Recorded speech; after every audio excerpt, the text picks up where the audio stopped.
Invite to the stage, Monsieur Lévy.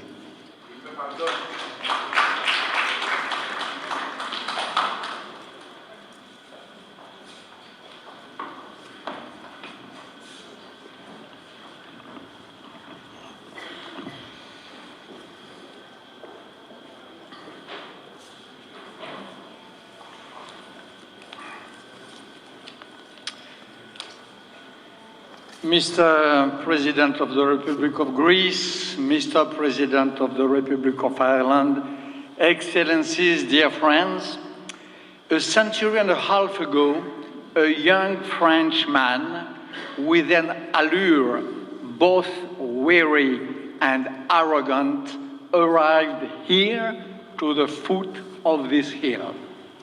His name is Ernest Renan. He comes like Chateaubriand from his native Brittany, with his love of black seas and broken stones. And turning toward the Acropolis, where he discovers the pure marble, the perfect splendor calculated to the nearest Democritean detail, he conceives a prayer to the nobility of Pallas Athena, the goddess, so badly despised, he says, by an ugly little Jew speaking the Greek of Syrians, whose domination, he says, is finishing. Henceforth, he explains, Ernest Renan, it is to the beauty of Greek reason that I shall consecrate the rest of my life, of my efforts and devotion.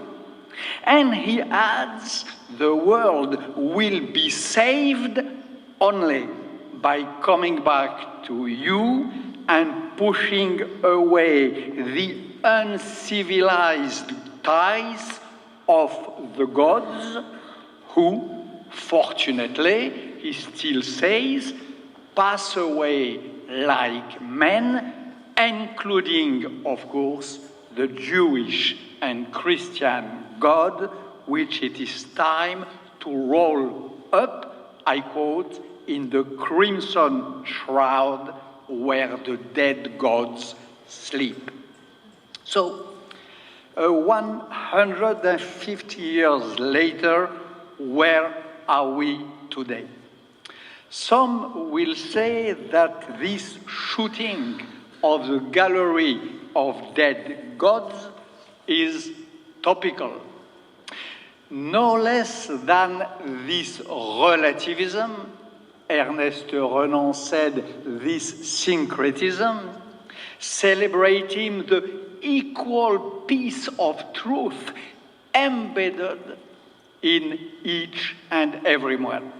And the same we'll probably see in Renan, reminding at the foot of the Acropolis that faith should never be chained, the prophet of the freedom of spirit so dear to modern times. But the reality, dear friends, excellencies, Mr. President, you well know it, is quite different. This God, which a certain Jacques Lacan noted 1 century later, never totally dies, but remains unconscious, is making nowadays a strong comeback. But as always, when repressed through the most terrible symptoms, for example, the God of radical Islamism, who only dies like the Hydra of Lerna, to be reborn each time more terrifying as a new and duplicated monster that will exist as long as there is a mob to be empoisoned by its mortal miasma.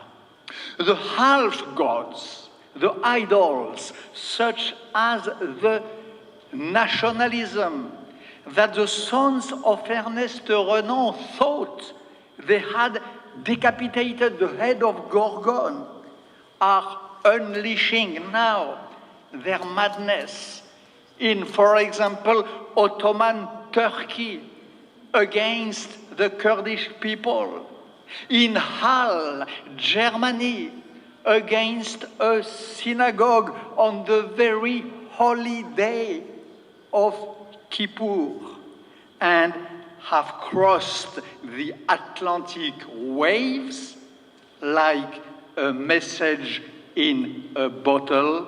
And here are the fumes of this nationalism maddening the people who once upon a time sang the praises of Virgil, of ragtime, of jazz, and of bossa nova for his melting pot. And as of the Greek wisdom, it is enough to look up at this Parthenon, which is sometimes slowly crumbling, just like President Higgins, your giant's causeway, which is whitening like chalk, to know what is really happening. The agony of the truth, broken by the dark wave of the fake news and of the new sophists, who, by repeating on and on that man is the measure of all things, are no longer able to distinguish between bullshit and the correct opinion, and the decay of rationality turning into hyper-technicism, devastating, as you well said, the planet. This is why, my dear friends, as it is on me to deliver today this prayer, I will make, certainly, like Ernest Renan, an accolade to this Greece so magnificent in its scaled stones and perfect temples. I will certainly declare the glory of the country of the golden ratio, where the sapphire seas are even them full with metaphysics. I will certainly recall that, not unlike my ancient fellow citizen, it is through Greece that I first learned philosophy, rules of law, art of government, of oneself and of others. And I will certainly admit that I still carry the same emotion when I come upon a newspaper where, because it is written in these same geometric signage and letters, I still have the impression of hearing about a speech of Pericles, the disgrace of Alcibiade, or the death of Socrates. But I have to add this.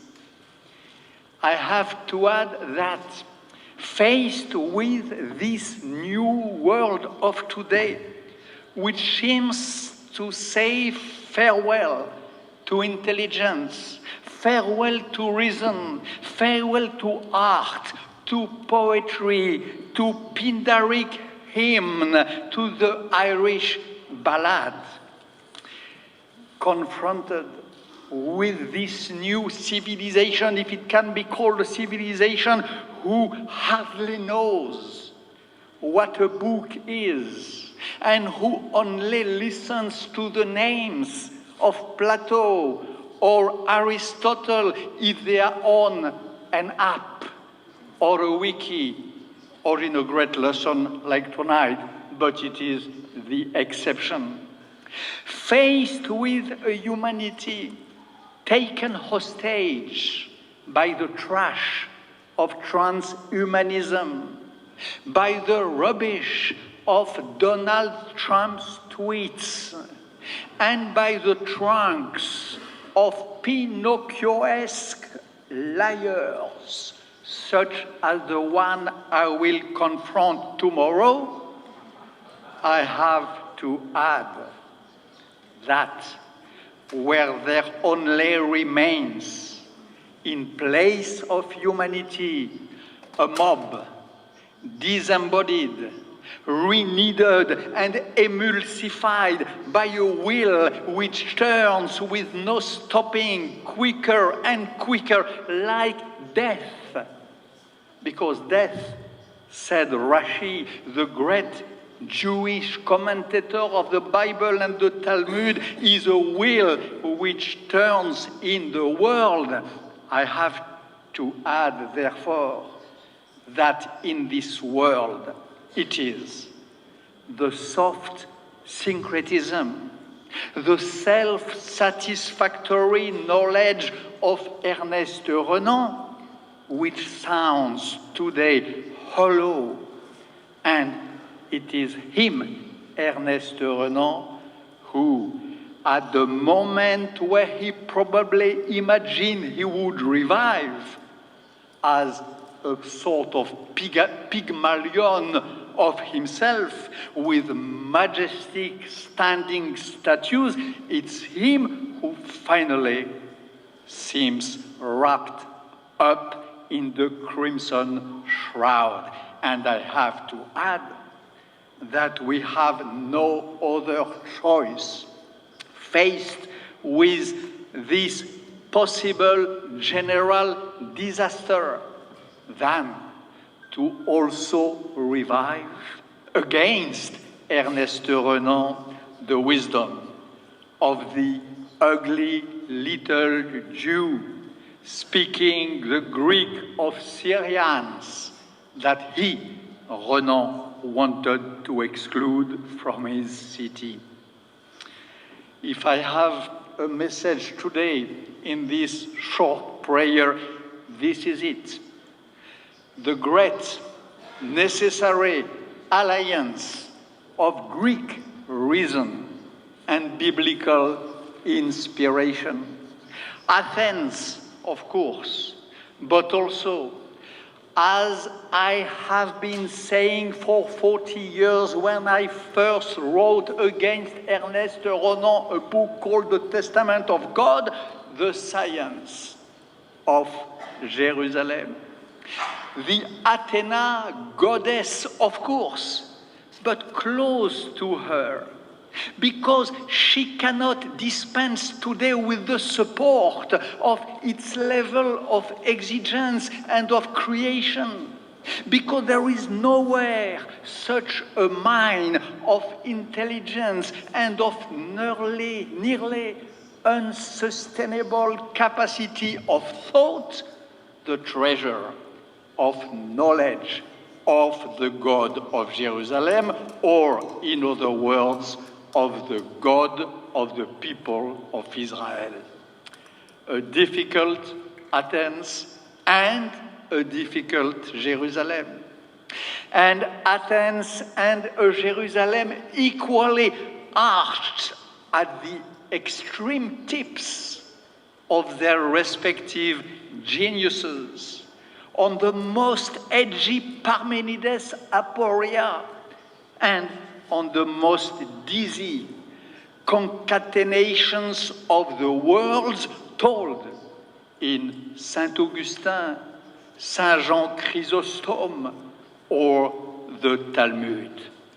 And then, impregnated by all of them, exhilarated by the fury of Dante, by the melancholy of Shakespeare, by the terrifying intelligent smile of the Mona Lisa, increased by the wisdom of Alexis de Tocqueville, by the rage of Saint-Just, or by the desperate bravery of Lord Byron in Missolonghi, the poor Princess Europe and her democracy.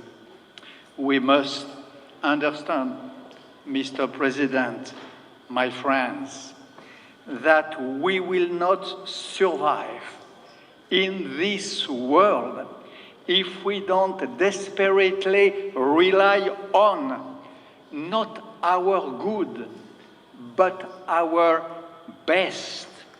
We will crash if we don't prove able of finding again the trails of what has to be called a transcendence, and whose remnants, whose traces shine at the purest peaks, climaxes of the Western thought, call it Greek philosophy, modern literature, or holy books.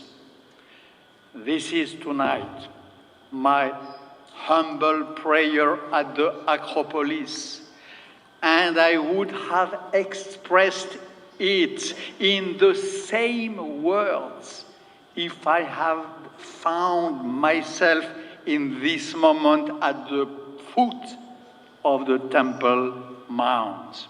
And if it bothers the calm sleep of the professors, if Ernest Renan turns in his grave, it would not be so bad.